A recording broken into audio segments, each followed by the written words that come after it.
আসসালামু আলাইকুম। আশা করি আপনারা সবাই ভালো আছেন। স্বাগতম আপনাদের made review BD YouTube channel এবং সুস্থ জীবনের গল্প ফেসবুক পেজে। আপনার কি সংক্রমণজনিত জ্বর, ইউরিন ইনফেকশন, ডায়রিয়া বা অন্যান্য ব্যাকটেরিয়ার কারণে হওয়া ইনফেকশন আছে? এমন অনেক সময় আসে যখন আমাদের শরীরে ব্যাকটেরিয়াল সংক্রমণ হয় আর তখন দরকার হয় একটি কার্যকর অ্যান্টিবায়োটিক। আজকের ভিডিওতে আমরা আলোচনা করব সিপ্রোসিন বা সিপ্রোফ্লক্সাসিন নিয়ে। এর ব্যবহার, ডোজ, পার্শ্ব প্রতিক্রিয়া ও সতর্কতা সম্পর্কে বিস্তারিত জানব। ভিডিওটি শেষ পর্যন্ত দেখুন, কারণ আপনাকে গুরুত্বপূর্ণ তথ্য জানানো হবে। তার আগে আপনারা যদি আমাদের চ্যানেলে নতুন হয়ে থাকেন তাহলে অবশ্যই আমাদের চ্যানেলটি সাবস্ক্রাইব করবেন এবং আমাদের ভিডিও যদি আপনাদের ভালো লাগে অবশ্যই লাইক, কমেন্টস এবং শেয়ার করবেন। এটি সিপ্রোফ্লক্সাসিন গ্রুপের একটি অ্যান্টিবায়োটিক যা ব্যাকটেরিয়া ধ্বংস করতে সাহায্য করে এবং শরীরকে সংক্রমণ থেকে রক্ষা করে। তাহলে আসুন বিস্তারিত জেনে নেই। সিপ্রোসিন বা সিপ্রোফ্লক্সাসিন কি? সিপ্রোসিন বা সিপ্রোফ্লক্সাসিন একটি শক্তিশালী ফ্লুরোকুইনোলোন গ্রুপের অ্যান্টিবায়োটিক যা শরীরের বিভিন্ন অংশে ব্যাকটেরিয়াল সংক্রমণ প্রতিরোধ ও নিরাময়ে ব্যবহার করা হয়।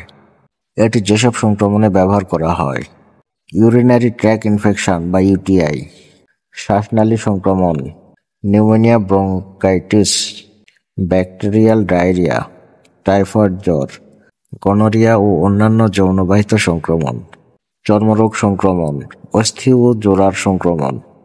ওষুধের গঠন ও কাজ করার পদ্ধতি।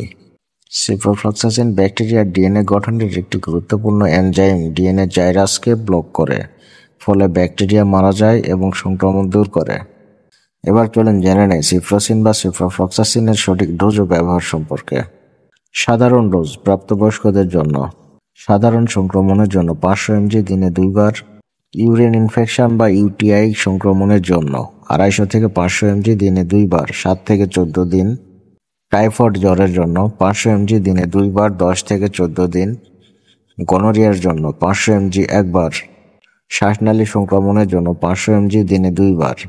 শিশুদের জন্য সিপ্রোফ্লক্সাসিন সাধারণত ব্যবহার করা হয় না, তবে কিছু বিশেষ ক্ষেত্রে ডাক্তার পরামর্শ দিতে পারেন। সতর্কতা: এটি খালি পেটে বা খাবারের 2 ঘন্টা পরে খাওয়া ভালো।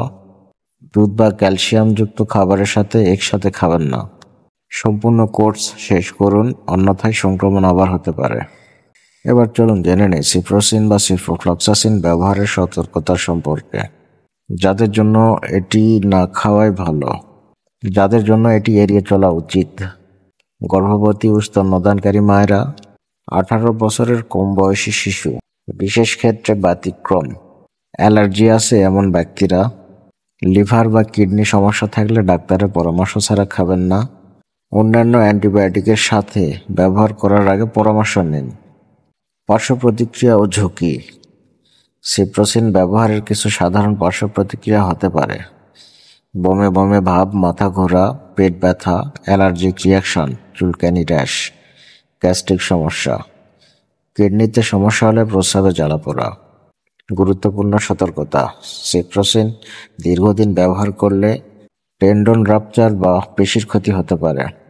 সূর্যের আলোতে অতিরিক্ত সংবেদনশীলতা হতে পারে, তাই রোদে বেশি সময় থাকা এড়িয়ে চলুন। অন্যান্য ওষুধের সাথে মিথস্ক্রিয়া বা ড্রাগ ইন্টারেকশন। সিপ্রোসিন কিছু ওষুধের সাথে একসাথে খাওয়া ঠিক নয়, যেমন অ্যান্টাসিডস, গ্যাস্ট্রিকের ওষুধ।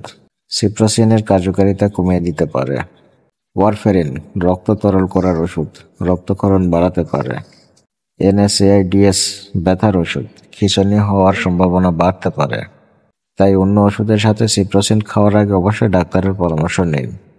সিপ্রোসিন একটি শক্তিশালী অ্যান্টিবায়োটিক যা বিভিন্ন সংক্রমণে ব্যবহার করা হয়, তবে এটি সঠিক নিয়মে ও পরিপূর্ণ কোর্স সম্পন্ন না করলে ব্যাকটেরিয়া প্রতিরোধ ক্ষমতা, অ্যান্টিবায়োটিক রেজিস্ট্যান্স তৈরি করতে পারে, যা ভবিষ্যতে আরও জটিল সংক্রমণ সৃষ্টি করতে পারে। তাই অপ্রয়োজনে বা ডাক্তারের পরামর্শ ছাড়া অ্যান্টিবায়োটিক খাবেন না। আপনার যদি ভিডিওটি ভালো লেগে থাকে তাহলে লাইক, কমেন্টস এবং শেয়ার করুন। আর স্বাস্থ্য ও ওষুধ সম্পর্কিত আরও তথ্য পেতে আমাদের চ্যানেলটি সাবস্ক্রাইব করুন। আপনি আগে কখনো সিপ্রোসিন ব্যবহার করেছেন? আপনার অভিজ্ঞতা কমেন্টে জানান। দেখা হবে পরবর্তী ভিডিওতে। সবাই ভালো থাকুন, সুস্থ থাকুন। আল্লাহ হাফেজ।